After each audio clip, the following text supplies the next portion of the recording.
finishing her work, isolated she would visit a small, reflection of something deeper, play the old piano there, entitlement, letting the music soothe her weary soul. Some people no one could hear her except for the few birds outside or the quiet hum of the city. But the music still had an assumption about Harrington, about who she was and where she belonged. Madison, she had tried to assert control in a way the moment she walked into a room. With her golden hair, wasn't going to let it slide, and if she wasn't going to back down, as the plane continued its journey, shining star. Olivia couldn't shake the feeling her arrogance radiated about to happen. Every hallway, she had dealt with people like Samantha, but it wasn't just her wealth that made her superior in the eyes of her peers, but this time, the way she treated she had others. A feeling that things, especially to play out differently. Madison, Olivia wasn't just any passenger, deliberately someone coffee on the floor, someone tracking how to make her freshly cleaned tiles. All while watching Olivia found herself lost in silence, her laid up mess on the situation. She had present how the elderly janitor spiral out reminders of striking figure. Madison standing out so hard because of her behavior. Things were about to change. She had always been aware of style, but today Madison brought she different in a way that left her unsettled. It shimmered. She went to the cabin of the restaurant. Mr. Grayson settled sharply against the marble doors. She saw her attention pay attention, scanning the surroundings, like clear eyes on the day, and what had behind her social status. Toddler was tightly held up by her husband, everyone knowing how well she doesn't have to be the center of attention. But she knew that the smoothing Mr. Grayson of this judgment was clouded by his attendant questioning her ticket. Eagerly agrees about the larger picture, about how people in power often get away with undermining others without consequence. Trembling slightly, stood before reminding herself in that moment she wasn't going to let this bother Madison not to smile. She had a deal to close, a future to secure. Mr. Grayson wasn't going to let anyone looking at Martha as flight attendant make her question entertaining. But just as she was about to turn her attention back to her phone, Martha placed her weathered hands on the keys, and the voice something miraculous happened. The first few notes were hesitant, faint. But then the music began to flow. Martha wasn't playing for the students, or for Mr. Grayson, or even for Madison. She was playing for herself, playing for the dreams she once had, playing for the life she had been first to leave behind. As the soft, deep melodies of Claire de Lune filled the room, the laughter died, the sneers faded. Even Mr. Grayson, who had always been so sure of his superiority, stood frozen, unable to believe what he was hearing. This was no joke. This was talent, pure, raw, unfiltered talent. The students were stunned into silence. No one had expected this. They had thought they would witness the humiliation of the old janitor. But instead, they were watching an artist reveal herself in the most extraordinary way. When the music finally came to an end, the room was still. No one moved. The silence was thick with realization. For the first time, they all understood what true talent was, something that could not be measured by wealth, status, or appearance. The applause came slowly at first, a few hesitant claps, but soon it grew into a thunderous roar. Madison stood frozen, her face pale. She had no control over the room anymore. The students who once looked up to her now saw her for what she truly was, a swelled girl who had used her status to belittle others. And as for Mr. Grayson, the arrogant music teacher who had always favored wealth over true ability, he stood humiliated. His belief in his own superiority shattered. Martha had not only played the piano, she had played their hearts. In that moment, she had forced them to confront the truth that talent, value, and dignity cannot be bought or sold. They are inherent to every person, no matter their background. The world may try to define who we are based on our status, our job, or our appearance, but true talent comes from within. It is not about where you start, but where you go and how hard you fight to be seen. Martha's performance was more than just a moment of musical brilliance. It was a declaration that no matter who you are or where you come from, your value is immeasurable. Martha walked out of that classroom with her head held high, no longer the invisible janitor, but a woman who had reclaimed her worth.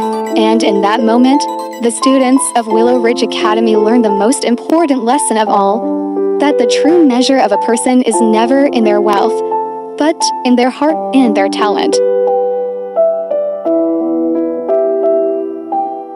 Have you ever been the new kid in school, walking into a place where every eye seems to scrutinize you, where the whispers don't stop, and you're just trying to fit in? Imagine all that, but throw in the fact that you're not just new, you're different. That's exactly what Maya Johnson, a quiet black girl from Chicago, faced when she stepped into Brooklyn High for the first time. You see, the world loves to put labels on people, and Maya's label was already written for her before she even set foot in the hallways.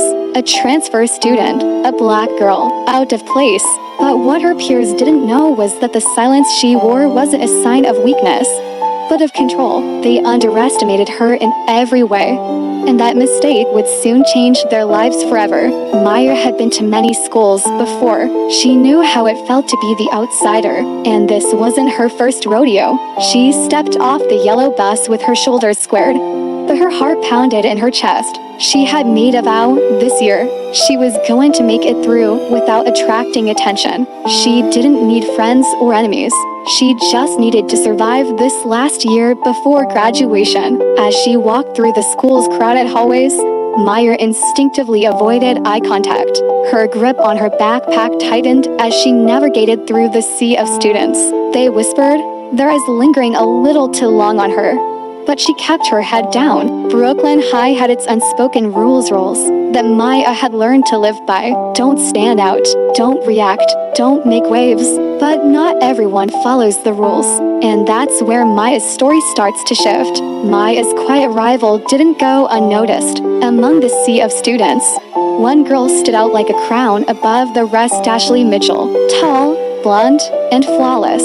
The type of girl who could command the attention of the entire room just by walking in. Ashley had power. And at Brooklyn High, power was everything. Her gaze landed on Maya, the quiet new girl. Ashley's eyes narrowed, a cold smell spreading across her face as she assessed the stranger. She saw Maya's silence as an invitation to challenge her. Ashley didn't see Maya as a person. She saw her as a game, an opportunity to reinforce her dominance. Maya was a perfect target, quiet, different, and, most importantly, she didn't respond. This girl's silence is a challenge. She thinks she's above me. Ashley's reputation at Brooklyn High had been built on the ability to control her surroundings, and Maya's disinterest had already planted the seeds of animosity. The game had begun. What Ashley didn't know was that Maya had faced much worse than the petty power plays of high school. Her entire life had been one long lesson in how to stay calm in the face of adversity. She had learned how to hold her ground, how to remain silent when the world expected her to break, and how to never let her emotions get the better of her. Maya was not a victim. She was a fighter, though no one knew it yet. Maya didn't want to make a scene. She didn't want to be the center of attention. But Ashley's relentless whispers and pointed stares made it clear that she had no intention of letting Maya simply exist in peace. It started small, just a few whispers, a few snickers here and there. Does she even know how to dress? Where did she even come from? But Maya, as she had learned in her many years of moving from school to school, didn't respond. She couldn't. If she did, it would only give Ashley and her friends the satisfaction they craved.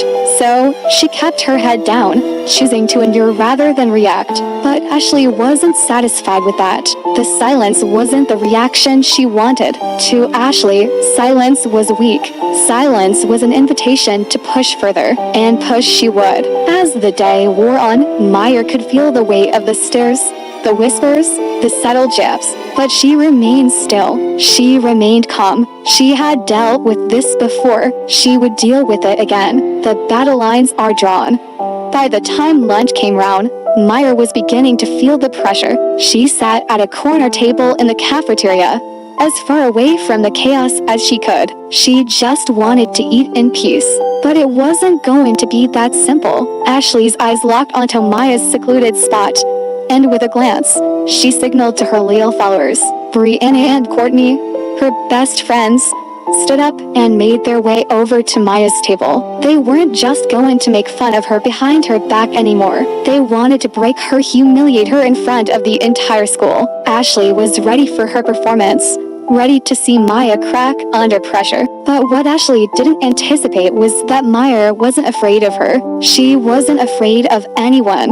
Maya's composure was unnerving. Ashley had bullied enough people to know that when you mock someone, you get a reaction. You get anger, embarrassment, or fear. But Maya, she didn't flinch. She didn't react. And that was a problem for Ashley. Maya knew that if she gave Ashley the satisfaction of a reaction, she would lose control, and that was something she couldn't afford. Her father had taught her better. Strength wasn't about fighting back with fists. It was about maintaining control over yourself, no matter what the world threw at you. As Ashley approached, Maya's heart didn't race. Her palms didn't sweat. Her mind didn't falter. She was ready for whatever was coming, but she wasn't going to make the first move. Not yet. You know that moment when you've been underestimated for so long that you begin to wonder if people will ever realize who you truly are. Maya had been quietly enduring Ashley's taunts and bullying. But every glance, every word, every act of humiliation only pushed her closer to a breaking point. The silence that had protected her for so long would soon be the very thing that would turn the tables. After the cafeteria incident, Ashley was more determined than ever to break Maya. The usual subtle jabs weren't enough. Maya's calm, almost unnerving silence only fueled Ashley's need to prove herself. She couldn't stand it. Maya wasn't scared. She wasn't reacting. Ashley had made it her mission to break the new girl, and she wasn't going to stop until Maya snapped. Ashley, with her friends Brianna and Courtney, began to escalate things. She made sure to sit next to Maya in class, whispering insults and making loud comments about Maya's background, her appearance, her clothes. Every word was a calculated attempt to make Maya react. Every laugh, every whisper was a performance for Ashley to prove her dominance. But Maya remained unmoved. Maya, despite everything, was struggling internally. She didn't want to be here. She didn't want to fight. But the pressure was mounting, and it was getting harder to maintain her composure. She had been through this before. But this time, it was different. This wasn't just some high school drama. Ashley's relentless bullying was pushing Maya to her limits. And yet, Maya didn't want to give in. She had promised herself that she wouldn't let her emotions control her. She remembered her father's teachings from the gym discipline. Control, patience. Every day she fought this internal battle, trying not to let Ashley win. But it was getting harder. Then, it happened. The next big challenge came during gym class. Ashley, with her brother Zach, the star football player, and Luke, the troublemaker, decided to make Maya the target once again. The school was buzzing with excitement, as gym class was always a spectacle. This time, though, it wasn't about showing off athleticism. It was about showing power. Zach and Luke made sure to bump into Maya, deliberately disrupting her during the warm-up. They were testing her, trying to provoke a reaction. Every bump, every step was a challenge. But Maya, she refused to react. She stayed calm, focused on her path, refusing to let them have the satisfaction of seeing her flinch. But Ashley wasn't finished. She wanted more. At lunch, everything came to a head. Ashley, tired of waiting for Maya to crack, decided to make her move. With her usual smug smile, she approached Maya's table. The cafeteria was full of students, all watching, waiting for the next act in Ashley's performance. Ashley feigned an accidental bump, spilling her juice on Maya's tray once again. This time, Maya didn't just walk away calmly. No, something in her shifted. Her eyes locked with Ashley's, and for the first time, she wasn't just enduring. She wasn't just silent. She was taking control of the situation. Maya picked up her tray, her movements precise and deliberate. The room fell silent as she calmly walked to the trash bin, throwing away the spilled food. There was no reaction of anger, no tears, no fear, just complete control. And in that moment, everything changed. The room was no longer watching Ashley. They were watching Maya. What Maya had done wasn't just about throwing away a tray of food, it was a declaration. She was showing Ashley and everyone else in the cafeteria that she was no longer the passive target. She wasn't afraid of Ashley's power anymore. She had taken control of the situation, and by doing so, she had shifted the entire power dynamic. Ashley, who had always been in control, now stood frozen, unable to understand what had just happened. Maya hadn't broken, she hadn't reacted, and that was the scariest thing of all. For the first time, Ashley felt something she hadn't felt before. Unease. She couldn't figure out what was going on with Maya. How could she stay so calm? How could she not react? This wasn't supposed to happen. She was supposed to be the one who controlled everything, who intimidated people into submission. But Maya was different. This realization was like a crack in Ashley's armor. She began to question everything she had built her identity on. Was she really as powerful as she thought? Could someone like Maya truly challenge her? As the days passed, the tension between Maya and Ashley continued to rise. The students around them noticed the shift, the change in power. No one had seen Maya like this before. She wasn't just the quiet, new girl. She was someone with strength that wasn't based on violence or aggression, but on discipline, control, and self-respect. Ashley, on the other hand, was unraveling. Her reputation, once built on fear and intimidation, was slowly crumbling. Every time she tried to reassert her dominance over Maya, the silence from the black girl only made her feel more uncertain. But neither of them knew that the final confrontation was coming. Maya had taken control of her life, and the moment had come for her to stop being the passive observer in her own story. The only question left was how far Ashley was willing to push her before Maya finally took action. There comes a moment in every battle where the silence no longer serves as a shield. For Maya Johnson, that moment had arrived. She had endured the bullying, the whispers, the humiliation. But now, it wasn't just about surviving. It was about standing up for herself, taking back her power, and showing everyone who thought she was weak that she wasn't afraid to fight for her dignity. Ashley Mitchell had always prided herself on control. She had bullied, mucked, and humiliated her way to the top of the social hierarchy at Brooklyn High. And now, with Maya still refusing to break, Ashley decided it was time for the final act. She wanted to prove to everyone, especially Maya, that she was the one in control. Ashley, with her loyal group of friends, decided to escalate the bullying even further. This time, she wasn't going to rely on subtle insults or whispers. She wanted to make a scene, to humiliate Maya in front of the entire school. She had already pushed Maya to her limits, but this time, it was going to be different. The challenge came in the form of a note taped to Maya's locker after school. It was simple but clear: meet me behind the gym, or be called a coward forever. Maya read the note in silence, her face calm. She didn't want to fight, didn't want to engage in this toxic power struggle, but she knew that Ashley wasn't going to stop. She had pushed Maya far enough, and now there was only one way to end it. Maya knew this wasn't just about a personal rivalry. This was about respect. It was about taking control of her own life and not letting anyone,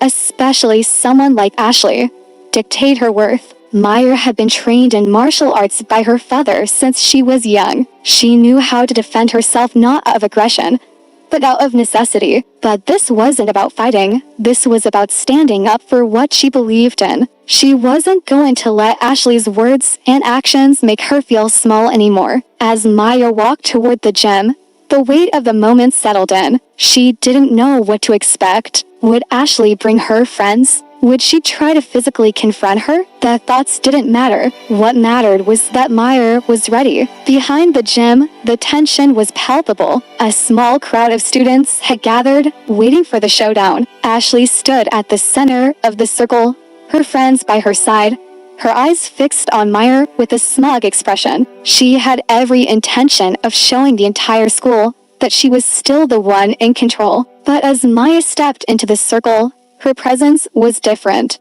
There was no fear in her eyes, no anger, just a quiet, unwavering strength. The students watching couldn't help but notice the difference. Maya wasn't the same girl they had seen quietly enduring. She had grown. Ashley stepped forward, ready to provoke her. "I thought you'd run away like the scared little mouse you are," she taunted, her voice dripping with sarcasm. But Maya didn't flinch. She stood there, her gaze locked with Ashley's, her body calm and poised. Ashley's taunts didn't faze Maya. She wasn't going to play into Ashley's game. Instead, Maya's eyes narrowed, and for the first time,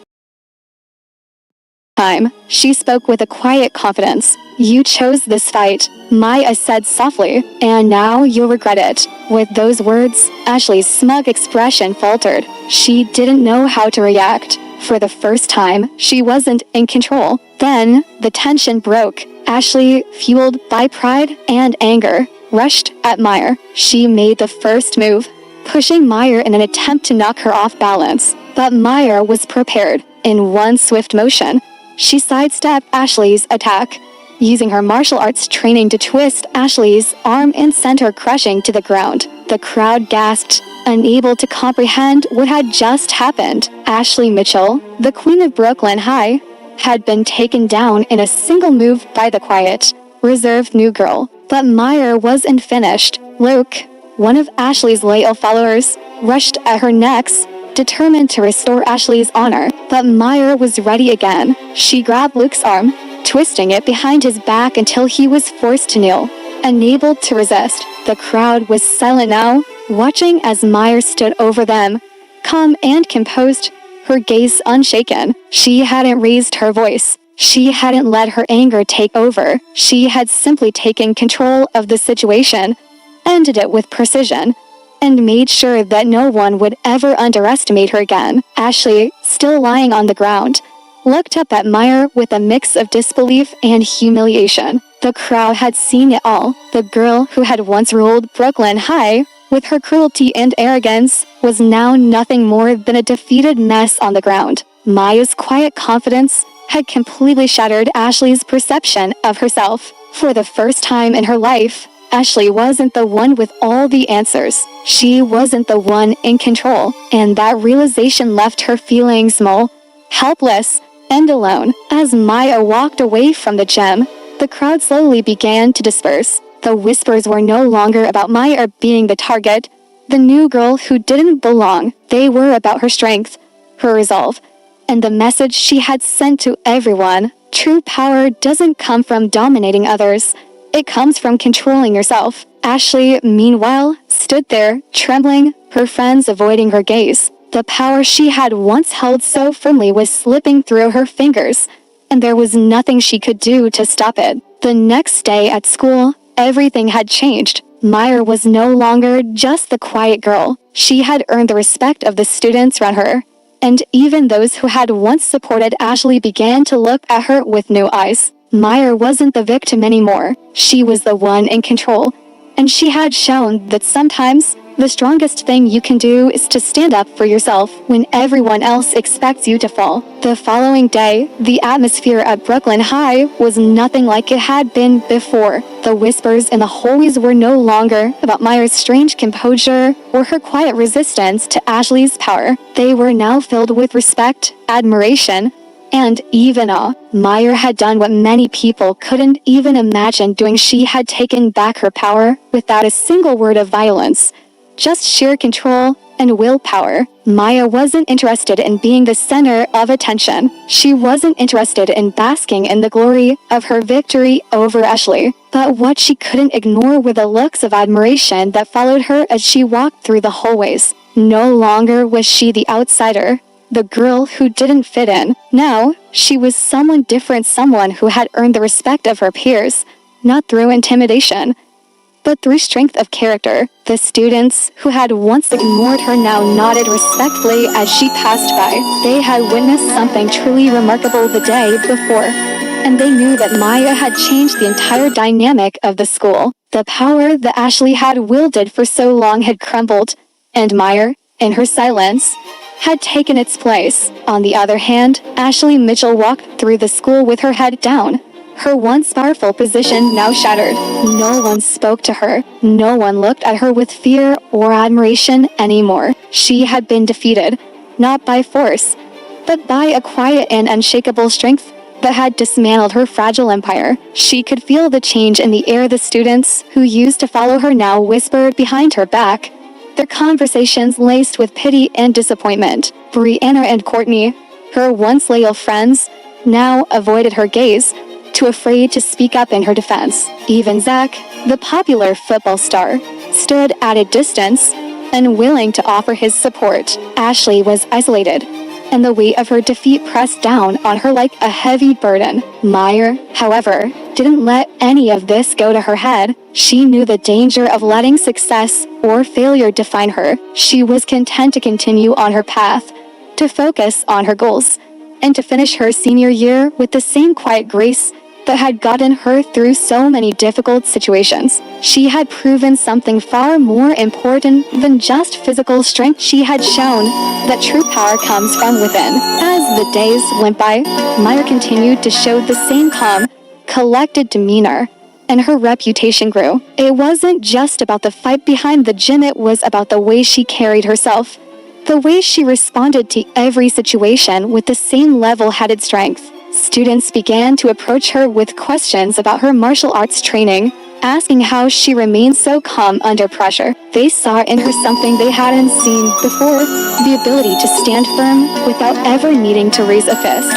For Ashley, the situation was becoming unbearable. She couldn't escape the whispers, the stares, and the shame that clung to her every step. She had always been the queen of Brooklyn High, but now she was a shadow of the person she used to be. She had tried to regain her power, to strike back at Meyer, but every attempt only deepened her humiliation. The worst part was that she couldn't even talk to Brianna or Courtney. They had distanced themselves from her, unsure of how to react to the new dynamic. They, too, had begun to realize that the power they had followed for so long had been built on fear and false pretenses. Ashley now found herself questioning everything she had ever believed about herself. What good was power if it was built on bullying and control? What had she truly gained by trying to break others? Meyer, meanwhile, kept her head down and focused on her studies. She didn't need validation from others. She had learned long ago that true strength wasn't about forcing people to respect you, it was about earning their respect by staying true to who you are. And that's exactly what she had done. In the end, Maya didn't need to prove anything more to anyone. She had already shown them the most important lesson. True power doesn't come from intimidation, fear, or domination. It comes from within. It comes from the ability to control yourself, to stay grounded, and to rise above the noise of the world around you. The students of Brooklyn High now watched as Ashley Mitchell walked the halls alone. Once, they had admired her, feared her, and respected her. Now, they simply watched as she passed by, some with pity, others with indifference. Ashley had been dethroned, not because of Maya's actions, but because Meyer had shown her that the power Ashley had relied on was fragile, built on the wrong foundation. Ashley's confidence had been her greatest weapon, but it had been shattered by the one thing she couldn't control, Maya's unwavering strength. And as she walked alone through the halls, she couldn't help but realize that maybe, just maybe, she was no longer the person she thought she was. Maya's life went on quietly after that. The school returned to a new normal, where students began to rethink the old hierarchies that had once defined Brooklyn High. Maya had started a ripple effect, and though she wasn't the one to claim the title of queen, she was undeniably the one who had changed everything. Students no longer followed power out of fear, they followed it out of respect, and Maya, in her quiet way, had shown them what true power looked like. It wasn't about making people bend to your will, it was about standing firm and unyielding in your beliefs, no matter the cost. The days following the confrontation behind the gym marked the beginning of something new, not just for Meyer, but for the entire school. The power structure had shifted, and while Maya hadn't asked for it, she had become a symbol, not of strength through dominance, but of power through self-control, resilience, and an unwavering commitment to standing up for herself. The quiet, unassuming girl had shown the entire school that true power didn't come from tearing others down. It came from lifting yourself up, no matter the pressure. Maya's victory wasn't just physical, it was mental, emotional, and spiritual. And as time passed, the school began to realize that they had witnessed something much bigger than just a fight between two girls. They had witnessed the breakdown of false power and the rise of genuine strength. Maya's influence began to ripple through Brooklyn High in ways she never anticipated. It wasn't just the students who had seen her calmly take control of the situation. It was everyone who had been silently watching from the sidelines. The quiet ones, the ones who had always felt powerless, now began to find their voices. The whispers that had once been about Maya's strangeness turned into discussions about her strength and character. In the weeks that followed, Maya found herself approached by several students, those who had once ignored her, those who had watched the drama unfold from a distance. They wanted to know how she had kept her composure in the face of such cruelty. They wanted to know how she had turned the tables without raising her fist. They wanted to learn from her. Maya didn't have an answer for them at first. She had never thought of herself as a leader. She had simply acted in the moment, doing what felt right. But as she reflected, she realized something. This was my moment, and now I'm meant to share it. Meanwhile, Ashley's world continued to unravel. The more time passed, the more she realized just how fragile her hold on power had been. She had always relied on her popularity, her friends, her money, and her beauty to keep people in line. But none of those things had protected her from the inevitable truth that Maya had revealed. Ashley began to spend more time alone. She no longer entered the cafeteria with a group of followers. She ate in silence, feeling the weight of the stares and whispers that still lingered. Her former friends, Brianna and Courtney, no longer sat beside her. They had distanced themselves, unsure of where they stood, unsure of how to react to Ashley's crumbling image. One afternoon, after a particularly lonely lunch, Ashley sat in the courtyard, her gaze fixed on the empty space around her. She could hear the whispers of the students. But this time, they weren't directed at her with fear. They were filled with pity. She could feel the shift. She was no longer the queen of the school. She was the outcast. But there was something else happening in Ashley. Despite the shame, despite the fear and regret, there was a realization. Maya had been right. All this time, she had been chasing something that wasn't real. She had built her reputation on fear.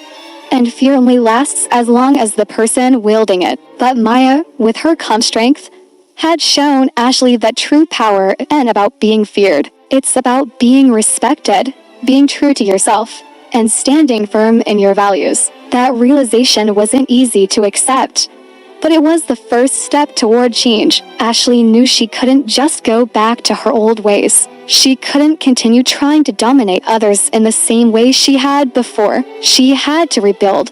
But this time, it had to be different. Maya, on the other hand, continued her journey in silence, focusing on what truly mattered to her studies, her future, and the quiet sense of peace that had come with embracing her true strength. The school had changed. Brooklyn High wasn't the same place it had been when she first arrived, and neither were the students. The air was lighter, the whispers softer, and the stares more respectful. Maya didn't seek recognition, but it was undeniable. She had become a symbol of inner strength, a living example that true power doesn't come from external sources, it comes from the self. Her peers, her teachers, and even the students who once bullied her began to view her with new eyes. They saw her not as the quiet girl from Chicago, but as someone who had stood up for herself and, in doing so, had changed their world. Over time, the power structure at Brooklyn High continued to shift. The bullying, once an accepted part of the school's culture,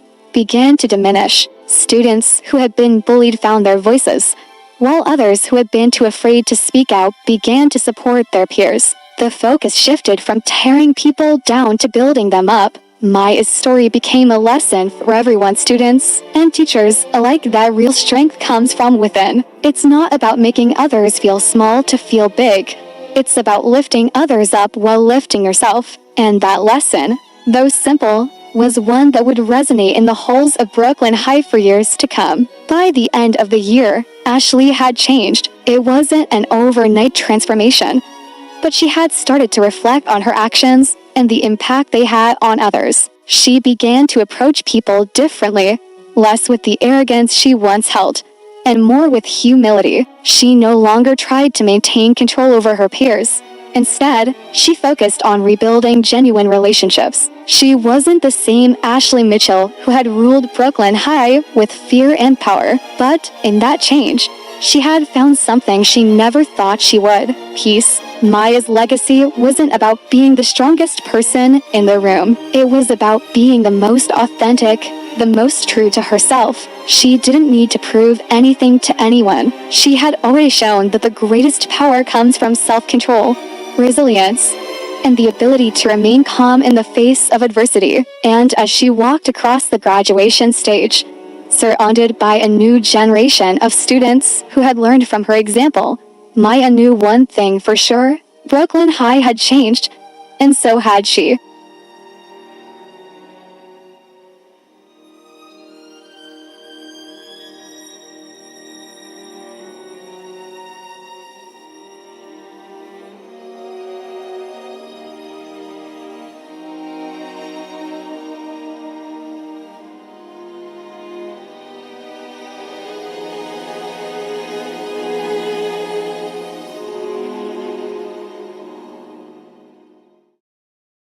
Ava Carter walked onto the airplane with quiet confidence, turning only a few heads as she passed. She wore a tailored blazer over a sleek black dress, her natural curls framing her face. In one hand, she held a leather laptop bag, while in the other, her boarding pass was neatly folded. As she made her way down the aisle, her eyes flicked to the seat numbers, scanning for hers. Her demeanor was calm, composed, and yet there was an undeniable sense of determination about her. When she reached her seat in first class, Ava smiled politely at the passenger next to her and placed her bag in the overhead compartment. She sat down and pulled out a small notebook and pen, beginning to jot down a few notes, completely unaware of the curious glances from the other passengers. Her focus was entirely on her work, embothered by the occasional sideways looks. Miranda Scott, one of the flight attendants,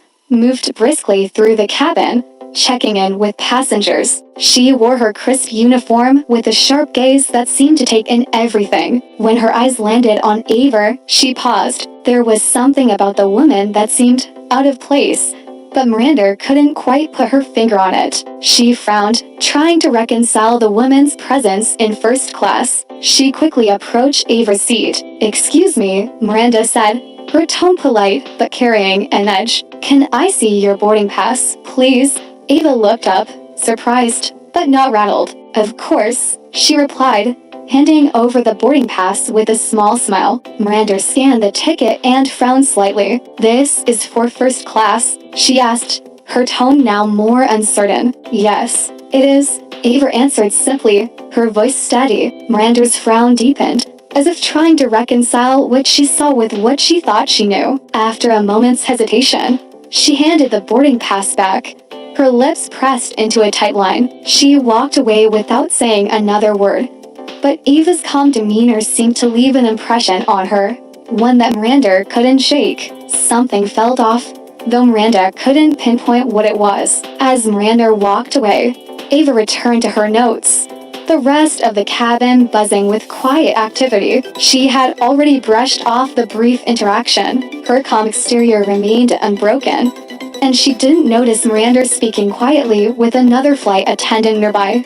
casting glances back in her direction. Minutes later, Miranda returned, this time with a more authoritative air. She stood by Ava's seat and spoke in a tone that was no longer just polite, but insistent. "Miss Carter, could you step aside for a moment?" Miranda asked, her voice now carrying a hint of firmness. "I need to verify something." Ava blinked in surprise, but remained calm. She stood, took her laptop bag, and followed Miranda toward the galley. As they walked down the aisle, the passengers in first class exchanged curious looks.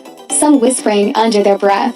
Ava's poise remained intact, but she could sense the rising tension around her. When they reached the narrow space of the galley, Miranda spoke again. "I'm going to have to ask you to move to a different seat," Miranda said, folding her arms. "It seems there may have been a mistake with your booking." Ava raised an eyebrow, a slight frown crossing her face. "A mistake? I don't think so. I booked this ticket weeks ago, and it was confirmed." Miranda's tone turned colder. "I've already checked. I don't think this seat is appropriate for you. You'll have to take a seat in the main cabin." Ava's expression shifted, disbelief flashing across her features for just a moment. But she quickly regained her composure. "I don't understand. My ticket is valid. Why would I need to move?" Miranda stiffened, her voice dropping to a sharp whisper. "I don't have time to explain. Either you move, or I'll have to call security to assist." Ava's eyes narrowed, but she nodded once, quietly returning to her seat to gather her things. The entire cabin was watching now, murmurs growing louder as Ava walked toward the back of the plane, escorted by Miranda. The tension was palpable, but Ava kept her head high. When they reached the main cabin, Miranda gestured toward an empty seat in the middle row. Ava placed her bag under the seat and sat down without a word. Miranda walked away, leaving Ava to settle into her new, much less comfortable spot. Ava looked out the window, her face calm, but her thoughts clearly racing. Somewhere between frustration and disbelief, Ava reached into her bag, pulled out her phone, and typed a quick message. When she hit send, a knowing smile tugged at the corners of her lips. The hum of the airplane engines filled the cabin, but the tension in the air around Ava was palpable. She sat quietly in her new seat, her expression unreadable. A few passengers cast sympathetic glances her way, while others quickly turned away, pretending not to notice. Ava ignored them all, focusing instead on the screen of her phone. The smile never left her lips, but it wasn't for anyone else to see. As the flight continued, the atmosphere on board grew heavier. Miranda kept moving through the cabin, performing her duties with practiced ease, but her thoughts were never far from Ava. There was something about the way the woman had handled the situation that had unsettled her. Ava's calmness was unnerving, like she was playing a game Miranda didn't fully understand. A few minutes after the interaction, Miranda received a call on her in-flight phone. She picked it up, her stomach tightening as she heard the voice on the other end. "This is the executive office." The voice said, "We've received a complaint about an incident with a first-class passenger. You need to provide a full report upon landing." Miranda's pulse quickened. She thought back to her earlier interaction with Ava. She had only followed her gut instinct, but now it seemed that something bigger was at play. Ava, as it turned out, wasn't just any passenger. The voice on the phone made it clear that Ava Carter was connected to the airline's board of directors. Miranda's heart sank as she realized the depth of her mistake. She had acted rashly, assuming that Ava didn't belong in first class. She had no idea that she had just crossed someone who could make her career come to a grinding halt. In the main cabin, Ava sat quietly, oblivious to Miranda's growing unease. She had already put her plan into motion. As she glanced out the window, watching the clouds drift by, her calm exterior betrayed nothing of what was truly happening beneath the surface. Every movement she made seemed deliberate, as though each moment was part of a larger, carefully crafted strategy. She pulled out her phone again and sent a message. "They'll call soon. Let me know when it's done," it read. A small smile tugged at her lips as she hit send. Meanwhile, Miranda felt the tension growing within her as she walked down the aisle. The passengers in first class seemed to be watching her with increased interest, and she couldn't shake the feeling that something was about to go terribly wrong. She glanced at the young flight attendant, Clara, who had been helping passengers in the main cabin. Clara approached Ava with a kindness that contrasted sharply with Miranda's earlier harshness. "Ma'am, is everything okay?" Claire asked softly, her eyes filled with genuine concern. Ava looked up at her, offering a warm smile. "I'm fine, thank you. Just a bit of a mix-up, I suppose." Clara hesitated for a moment, clearly sensing that there was more to the story.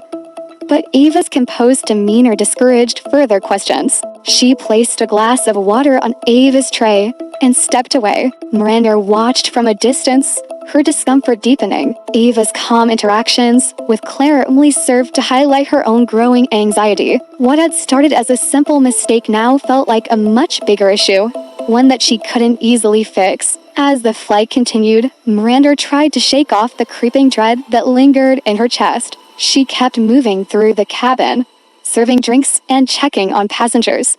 But every time she glanced at Ava, she felt a growing sense of unease. Ava remained calm, her focus on her notebook as she jotted down notes, completely unfazed by the tension around her. Minutes passed before another call came through to the galley. Miranda's breath hitched in her chest when Dennis, the senior flight attendant, handed her the phone. His expression was unreadable, but there was a hint of concern in his eyes. "They're asking for you by name," he said, his voice low.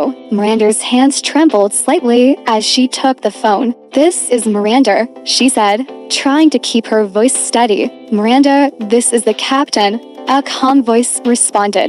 "We've received another call from the executive office. They're aware of the situation with Ms. Ava Carter. She's a significant figure with the airline, and we've been instructed to ensure she is treated with the utmost respect for the remainder of the flight. Do you understand?" Miranda's stomach dropped as she processed the information. Her mind raced, but she could barely form a response. The realization that she had just made a major mistake settled heavily on her. "Yes, of course," she stammered, trying to mask the rising panic in her voice. The captain's voice was firm. "Ensure there are no more issues with her seating. Do not approach her again unless necessary." The call ended, and Miranda stood frozen in the galley, the weight of her actions crashing down on her. She glanced toward the main cabin, where Ava was seated calmly, as if nothing had happened. But now, Miranda knew that everything had changed. She had crossed the line, and there was no going back. The flight seemed to stretch on forever for Miranda. Each passing minute felt like a ticking clock, counting down to an inevitable confrontation. Despite her best efforts to continue her duties, her hands trembled, and the weight of the earlier conversation with the captain hung over her like a storm cloud. She kept moving through the cabin, but her every action felt mechanical, disconnected from the reality of the situation. Ava, on the other hand, remained unfazed.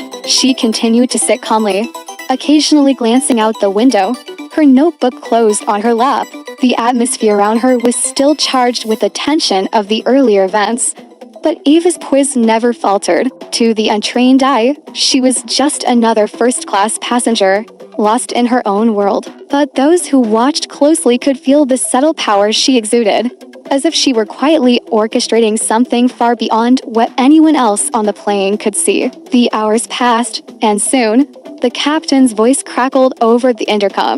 "Ladies and gentlemen, we'll be beginning our descent shortly. Please ensure your seatbelts are fastened and your trays are in their upright positions." The usual flurry of activity began as passengers prepared for landing. Miranda hurried to finish her checks, but her every movement was rigid, filled with a sense of urgency that was out of place. She avoided looking at Ava as she passed by, but she couldn't shake the feeling that something was looming over her. Ava remained calm and composed, leaning back in her seat, her fingers lightly tapping the armrest. She glanced at her watch, and then at the screen displaying the flight's progress.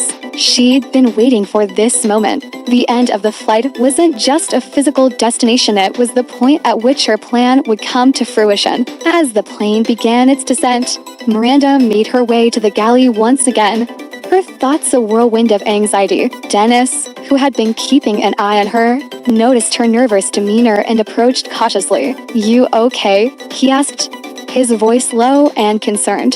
Miranda hesitated for a moment before responding, her voice tight. "I messed up, Dennis. I didn't realize who she was. I thought she didn't belong in first class." Dennis crossed his arms, his gaze sharpening. "You assumed, didn't you?" he said. "And now, look at you. This isn't just a mistake. Miranda, you crossed the wrong person. People like her, they don't forget. Miranda clenched her fists, feeling the weight of his words settle into her chest. She knew he was right. What started as a gut feeling had turned into a full-blown career-ending mistake. The flight attendant job she had worked so hard for now felt like a distant memory, something she had lost in a single moment of judgment. Meanwhile, in the main cabin, Ava's phone buzzed. She checked the screen, reading a short message that simply said, "All set. Be ready." A small, knowing smile played on her lips as she tucked the phone away. The pieces were falling into place, and Miranda had no idea what was about to hit her. The plane landed smoothly, and the usual rustling filled the cabin as passengers unbuckled their seatbelts and retrieved their belongings. But from Miranda, the noise seemed distant, muffled, as she awaited what was inevitably coming her way. She tried to force a smile, greeting each passenger as they passed, but her heart wasn't in it. She knew that her actions were about to catch up with her as passengers disembarked. Ava remained seated, taking her time as the others filed out. She wasn't in a hurry. The situation had already been set in motion, and there was no need to rush. She gathered her things slowly, each movement precise and calculated. When she finally stood and walked toward the exit, the remaining crew exchanged glances, sensing that something significant was happening. When Ava reached the door, Miranda straightened, trying to maintain her composure. "Thank you for flying with us, Miss Carter," she said, her voice softer than usual, the forced politeness evident. Ava stopped and turned to look at her, her expression unreadable, but her eyes sharp. "I'm sure we'll be in touch," she replied calmly, her voice carrying a weight that left Miranda feeling exposed and vulnerable. Without another word, Ava stepped off the plane, leaving Miranda standing frozen in place. The seconds stretched out, each one feeling like an eternity. Miranda could feel the eyes of the remaining crew on her, but she couldn't bring herself to meet their gaze. The reality of what had just happened was sinking in. A moment later, two uniformed security officers boarded the plane, their presence commanding immediate attention. They scanned the cabin, their eyes narrowing as they approached Miranda. "Are you Miranda Scott?" one of them asked, his voice firm and authoritative. Miranda's breath caught in her throat, and she nodded silently. The officer continued, "We need you to come with us. We have some questions regarding an incident on this flight." The color drained from Miranda's face as the reality of her situation hit her. She had gone from being a flight attendant performing her job to being the subject of an investigation. Her legs felt weak as the officers escorted her off the plane, and she was left to face the consequences of her actions. Outside the terminal, Ava stood by the gate, her phone pressed to her ear. Her expression was calm as she listened to the conversation on the other end. "The security team has taken her in for questioning," she said, her voice steady. "Make sure the board reviews the footage and statements. I want this matter resolved professionally but thoroughly." She hung up the phone and walked toward baggage claim, her steps measured and deliberate. She had done what she set out to do. It wasn't about revenge, it was about ensuring that the airline faced the consequences of its actions, and that a system of bias and discrimination would no longer go unchecked. As Ava left the airport, she glanced around at the bustling terminal. The world was moving on, but she knew that her actions today had sparked a ripple. She had already begun to change things, and as she headed toward her next meeting, she couldn't help but feel a quiet sense of satisfaction. This was just the beginning. In a bustling city on a scorching summer afternoon, life moved quickly, people rushing about, honking cars, and the usual hum of urban life. But in the middle of this, an unexpected moment stopped everything. Donald Trump, riding in his iconic Cadillac One motorcade, made an unprecedented decision that would change the lives of two forgotten souls. An elderly woman named Martha and her granddaughter, Emma. What seemed like a random act of kindness turned into a wave of compassion, sparking a national movement that redefined what it means to help the forgotten. This is the story of how one small moment led to big changes, a ripple that touched not just one family, but thousands across the country. and ultimately, the world. It all started when Trump's motorcade, cruising through a busy city street, made an abrupt stop.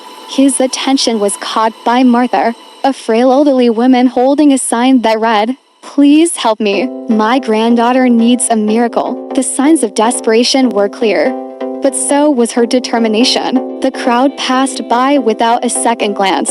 Yet, for Trump, this moment was a call to action. Trump, who had been focused on a report from his advisor, suddenly shifted his attention. It was a scene that resonated with him deeply. As the motorcade screeched to a halt, his security team immediately warned against the stop, citing safety concerns. But Trump was resolute. This was more than a photo op or a fleeting moment. This was a chance to act. Martha's story was one of overwhelming loss. A flood had taken her family, leaving her and her granddaughter Emma to survive in a makeshift shelter. The two had become symbols of forgotten lives in a world that had moved on without them. Trump didn't just listen to her pain, he understood it. As he followed Martha through the alleys of her community, it became clear that the poverty and hardship in her neighborhood were widespread. But it was also evident that Martha's story was not unique. There were countless others like her, people living in the shadows, unseen by those in power, fighting just to survive. But it wasn't just about listening to these stories, it was about acting on them. Through real-life examples like Sam, a father struggling to provide for his children after losing his job, and other residents sharing their heart-wrenching tales, the movement began to take shape. Each individual story painted a larger picture of systemic poverty, loss, and the deep desire for change. This wasn't just an isolated event, it was the beginning of a nationwide campaign to tackle the root causes of poverty and provide sustainable solutions for the forgotten. The stories we hear every day about the homeless or those living in poverty can feel distant, abstract even. But what Trump did by stopping his motorcade was not just a gesture. It was a wake-up call, a reminder that behind every statistic is a human being, someone just like you and me, struggling to survive. In an era where kindness can sometimes feel like an afterthought, it's easy to become numb to the suffering around us. But Trump's decision to take action shows the power of a single individual to change the trajectory of someone else's life. His journey didn't just impact Martha and Emma, ignited a movement that swept across the country and reached the corners of the globe. What started as a simple act of compassion quickly turned into a series of initiatives aimed at transforming entire communities. From building homes to offering medical services, the hope for the forgotten movement was about dignity. We live in a world that often forgets the most vulnerable, but by acknowledging their stories and taking action, we can change the narrative. Each small act of kindness can create a ripple effect that changes lives. Trump's actions, while controversial to some, prove that when people are willing to act with empathy, they can inspire entire communities to do the same. One of the most powerful elements of this story was how it showed the potential for real, sustainable change. Martha and Emma's once dilapidated shelter became a symbol of the resilience and hope that can emerge from even the most desperate situations. Medical teams arrived, providing much-needed healthcare. It wasn't just about distributing food and supplies, but the transformation didn't stop there. Communities across the country began to see the fruits of these efforts. In one neighborhood, families who had been living in temporary shelters were now settling into new homes equipped with solar panels, ensuring that they wouldn't have to worry about utility bills again. In another area, children who had never stepped foot in a school were now sitting in classrooms, learning about the world they had once been excluded from. It's these real-world changes that make this story resonate. As Martha and Emma's lives improved, so did the lives of those around them. A ripple effect that started with a single act of kindness spread across the nation, bringing hope to thousands of others. But it didn't stop with America. The movement eventually spread globally, bringing aid to villages in Africa, South America, and Southeast Asia. The initiative focused on providing clean water, education, and healthcare to some of the world's most impoverished communities. Emma's story became a beacon of hope for millions. What started with a cardboard sign became a symbol of the power of one individual to spark massive change. She wasn't just a victim of circumstance. She was an agent of change. The story of Martha and Emma, and the subsequent hope for the forgotten movement, teaches us an invaluable lesson. No one is ever truly forgotten if we choose to listen. By showing empathy and taking action, we can help those who have been marginalized and left behind. Trump's decision to stop his motorcade and listen to Martha's story wasn't just a moment of kindness, it was a call to action. It was a reminder that we all have a responsibility to help those in need, to use our resources and influence for good. In the end, the most powerful change comes not from grand gestures, but from small, intentional acts of kindness. We all have the ability to make a difference, whether it's helping a neighbor, donating to a cause, or volunteering our time. Every action matters. As we move forward, let us remember the lesson of Martha and Emma, that hope begins in the smallest places, and it's up to us to keep spreading the hope until no one is left behind. Imagine being in your golden years, watching your children or grandchildren navigate the challenges of life. Now, picture this: your child or grandchild, a young girl, steps into a new school, and within moments, she's targeted by a bully, someone with a powerful family behind her, someone who seems untouchable. How far would you go to protect your family? This story is about a young girl, a new beginning, and the unshakable bond between a father and his daughter. It's about justice, courage, and the kind of strength that comes when you stand up for what's right. Meet Rose Williams, a quiet, kind-hearted young woman who has just transferred to Riverside High. She sits in the back of the car, her mind filled with uncertainty and a little fear. It's not her first transfer, and she's tired of always being the outsider, the new kid. Her father, Sheriff Charles Williams, glances at her and says,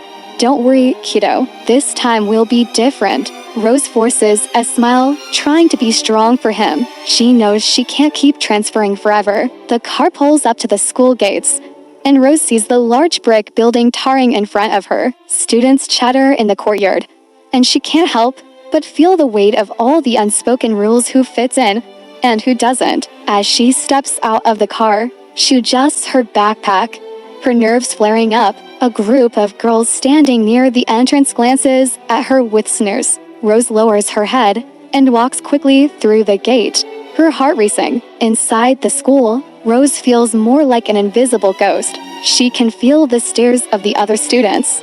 But when she reaches her locker, it's not just the usual awkwardness that she faces. A crumpled piece of paper falls from her locker. She picks it up, reading, "This school isn't for people like you." The words sting, but Rose crumples the paper and throws it away, trying to swallow the feeling of rejection. But she doesn't know that the girl behind this cruelty is Morgan Hart, the queen bee of Riverside High. Morgan's father is a wealthy businessman, and her family's influence is well known around town. Everyone fears Morgan, and she enjoys it. But when she lays her eyes on Rose, something in her stirs. This new girl, the one who doesn't belong, is the perfect target for Morgan to assert her dominance. The days that follow are filled with tension. Morgan doesn't hold back. She mocks Rose every chance she gets. From the classroom to the cafeteria, Morgan is never alone, always with a group of loyal followers who echo her every word. Rose begins to shrink into herself, too afraid to speak or make any noise. The bullying intensifies. One afternoon, in the girls' bathroom, Rose tries to calm herself under the cold tap, washing away the humiliation. Suddenly, Morgan steps in, leaning casually against the wall, arms crossed. "Why do you transfer here, Rose? Don't you know the school's not for someone like you?" Morgan's voice drips with malice, and Rose's heart races. She knows this is just the beginning, but Rose's father, Sheriff Charles Williams, is a man of integrity. He's heard the stories, seen the change in his daughter. One night, after Rose's confession, Charles decides enough is enough. He won't let his daughter suffer any longer. The next day, he shows up at the school, determined to make things right. Inside the principal's office, Charles confronts Principal Mark Spencer and Morgan's parents. He's calm, firm, but there's an undeniable strength in his voice. Bullying is not just kids being kids, he says, his eyes sharp. This ends today. Morgan's parents try to deflect, but Charles doesn't back down. He demands justice for his daughter, no matter who Morgan's family is. Morgan is forced to apologize to Rose in front of everyone. It's a humiliating moment for her, but it's also a turning point for Rose. She realizes that she doesn't have to stay silent anymore. With her father by her side, she finds the courage to stand up for herself. Morgan, who once seemed untouchable, now faces the consequences of her actions. From that day forward, Rose no longer shrinks from the stares and whispers. She's stronger, and others begin to see it. The respect she's gained from standing up for herself begins to change the dynamics at Riverside High. Morgan, on the other hand, finds herself isolated. As the power she once wielded over others fades away, the story ends with Rose and her father walking home together. He tells her, "You didn't just stand up for yourself, Rose. You showed the world what true strength looks like." Rose smiles, realizing that she's not just the victim anymore. She's found her voice, and she'll never let anyone take it away from her again. Bullying thrives on silence and fear. The moment you choose to speak up, you take away the power from those who try to hurt you. It's not easy, and it might not happen overnight. But standing up for yourself is a first step toward finding your strength. You don't have to do it alone. Sometimes, the people who care about you will be there. But even when they're not, you can find the courage within yourself. If you've ever found yourself in a situation where you felt powerless or bullied, remember this story. Stand firm, don't let the fear control you. Reach out for support if you need it, and know that your voice matters. It may take time, but in the end, the strength you find within yourself will be the most powerful weapon you have. The storm raged outside, rattling the windows of a once magnificent mansion that now felt more like a gilded cage. Thomas Sinclair, one of the wealthiest businessmen in the country, sat in his grand study, sipping an expensive brandy. But the taste was bitter. Wealth had brought him power, but not happiness. The people closest to him, his wife, Helena, his daughter, Vivian, and his son, Jacob, seemed to love the life he provided. But did they love him? Something inside Thomas snapped that night. He had to know the truth, and so he devised a test one that would reveal the depths of their loyalty. By the time the sun rose, their lives would never be the same again. That night, Thomas called his most trusted assistant, Leonard. "Transfer all my assets into a private account," he instructed. "Tell the board I'm stepping down temporarily, and make sure the media believes